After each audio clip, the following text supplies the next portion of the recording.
असंगठित अर्थव्यवस्था पर दूसरा बड़ा आक्रमण जीएसटी। जीएसटी यूपीए का आइडिया था। एक टैक्स, कम से कम टैक्स, साधारण सरल टैक्स। एनडीए का जीएसटी बिल्कुल अलग है। 4 अलग अलग टैक्स, 28% तक टैक्स और बड़ा कॉम्प्लिकेटेड, समझने को बहुत मुश्किल टैक्स। जो स्मॉल एंड मीडियम बिजनेसेस हैं वो इस टैक्स को भर ही नहीं सकते और जो बड़ी कंपनियां इसको आसानी से भर सकती हैं वो 5, 10, 15 अकाउंटेंट्स लगा सकते हैं। ये 4 अलग अलग रेट क्यों हैं?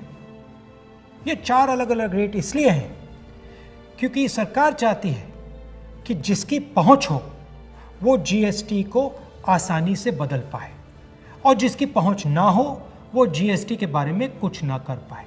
पहुंच किसकी है? हिंदुस्तान के सबसे बड़े 15-20 उद्योगपतियों की पहुंच है।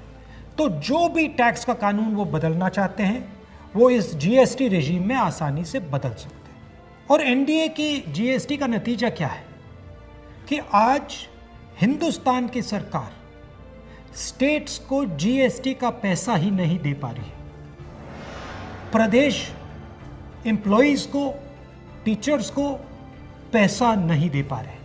तो जीएसटी बिल्कुल फेल है, मगर ये सिर्फ फेल नहीं है, ये एक आक्रमण है गरीबों पर, स्मॉल एंड मीडियम बिजनेसेस पर। जीएसटी टैक्स की व्यवस्था नहीं है, जीएसटी हिंदुस्तान के गरीबों पर आक्रमण है।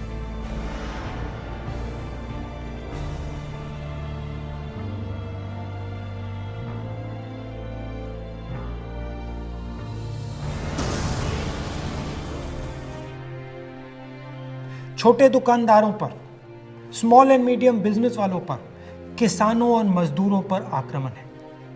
हमें इस आक्रमण को पहचानना पड़ेगा और मिलकर एक साथ इसके खिलाफ हम सबको खड़ा होना पड़ेगा।